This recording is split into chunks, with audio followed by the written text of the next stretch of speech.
Queridos estudantes, olá!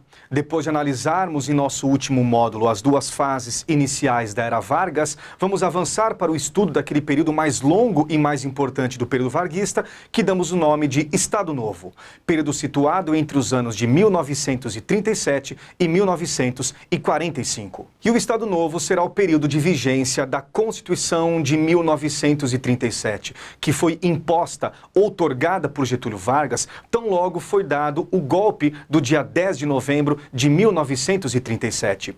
E essa Constituição será apelidada de polaca porque grande parte do seu texto foi inspirado na então Constituição polonesa de natureza fascista. Portanto, o Estado Novo será uma autocracia, uma ditadura de poder pessoal de clara inspiração fascista.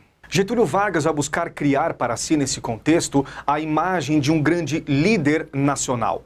E com esta finalidade será criado um importante instituto conhecido pela sigla DIP, que significa Departamento de Imprensa e Propaganda.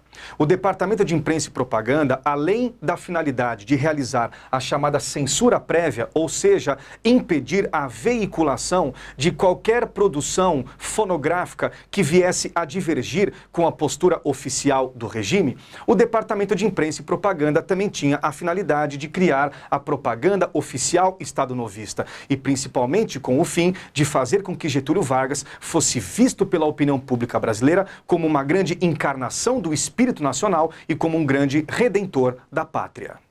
Um outro órgão importante do período do Estado Novo foi o chamado DASP, sigla para Departamento Administrativo do Serviço Público. Como nesse contexto Getúlio vai buscar fortalecer enormemente o seu poder e principalmente fazer com que a sua autoridade fosse respeitada em todo o território nacional, nós teremos um enorme incremento da burocracia estatal durante este período. E o Departamento Administrativo do Serviço Público será uma espécie de superministério com a finalidade de desenvolver e administrar a burocracia estatal que se incrementou enormemente durante esse período.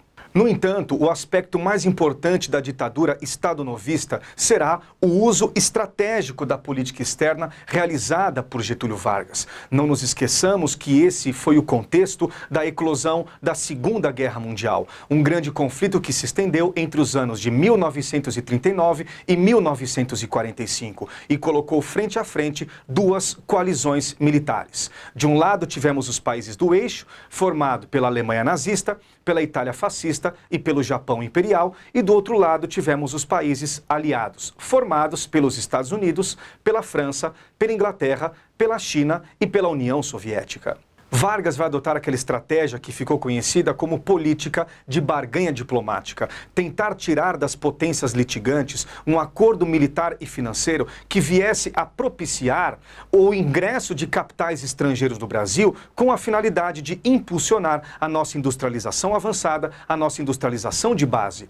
E aquele país que vai fazer a melhor oferta serão os Estados Unidos, de modo que Vargas vai assinar um acordo militar e financeiro com os Estados Unidos, através do qual uma base militar será instalada temporariamente no estado do Rio Grande do Norte e, em contrapartida, haverá o ingresso de capitais estadunidenses para o financiamento da Companhia Siderúrgica Nacional, o maior complexo siderúrgico do Hemisfério Sul. Isso marca, portanto, o início da industrialização de base no Brasil. Entretanto, a participação do Brasil em uma coalizão militar formada pelas democracias ocidentais e pela União Soviética era uma clara contradição ideológica. E este paradoxo vai fazer com que o regime estadonovista venha a entrar em crise, porque não era possível que Getúlio enviasse tropas brasileiras para lutar contra o nazifascismo na Europa, enquanto que, em contrapartida, aqui no Brasil, o nosso país, vivendo um regime autoritário de inspiração fascista, não garantisse os princípios básicos da liberal-democracia. Por isso que vão começar a surgir movimentos em defesa de uma transição democrática do Brasil. E Vargas tinha consciência de que o seu regime político estava com os dias contados. Mas para fortalecer o seu prestígio diante da opinião pública e, sobretudo, diante da classe trabalhadora, Getúlio Vargas vai baixar aquele documento que ficou conhecido como CLT, ou Consolidação das Leis Trabalhistas. Getúlio Vargas vai reunir as leis do trabalho que foram promulgadas durante o seu governo para fazer com que essas leis, estando num pequeno livrinho, fortalecessem estabelecessem este laço político entre Vargas e as massas urbanas e as massas trabalhadoras. E depois de baixada a CLT, Getúlio vai começar a baixar uma série de decretos na virada de 1944 para 1945 que iniciaram a transição para a democracia. Entre esses decretos nós temos a convocação de eleições para presidente, eleições para uma Assembleia Constituinte e, sobretudo, a restauração do pluripartidarismo no Brasil. Por isso teremos, nos anos finais do Estado Novo, o surgimento de novos partidos políticos que vão dominar a cena política nacional no período subsequente. E quais serão esses mais importantes partidos? Esses partidos serão divididos por nós em dois blocos, em duas categorias. Aqueles que foram apelidados de os de fora e os de dentro. Sendo os de fora aqueles partidos formados por indivíduos que não apoiaram o regime autoritário de Getúlio Vargas. E sendo os de dentro aqueles partidos formados por indivíduos e grupos sociais que apoiaram o Estado Novo. E o mais importante partido classificado como os de fora foi a chamada União Democrática Nacional, ou a UDN, que vai ser uma legenda defensora das tradições liberal-democráticas. E os mais importantes partidos classificados como os de dentro foram o PSD e o PTB, siglas para Partido Social Democrático e Partido Trabalhista Brasileiro, sendo o PSD um partido que agremiava aqueles setores das elites brasileiras que de uma forma ou de outra se beneficiaram com o Estado Novo, e o PTB aquele partido que vai buscar organizar as massas urbanas, as massas trabalhadoras que também se sentiram beneficiadas com a legislação social varguista. Neste contexto de redemocratização, o Partido Comunista do Brasil, que tinha sido colocado na ilegalidade, voltará à ativa.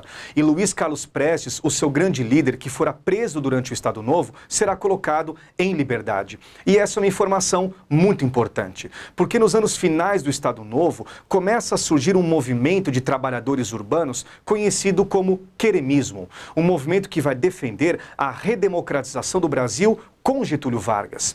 E Luiz Carlos Prestes, buscando se aproximar das massas urbanas, vai fazer com que o Partido Comunista do Brasil apoie oficialmente o movimento queremista.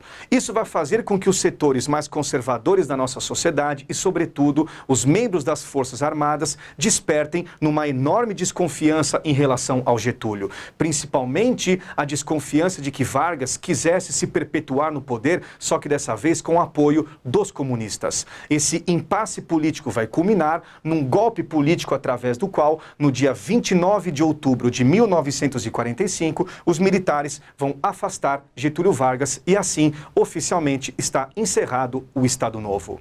Com isso, encerramos o estudo da Era Vargas e a gente espera que vocês tenham entendido, a gente espera que vocês tenham gostado. Até os nossos próximos módulos. Bons estudos!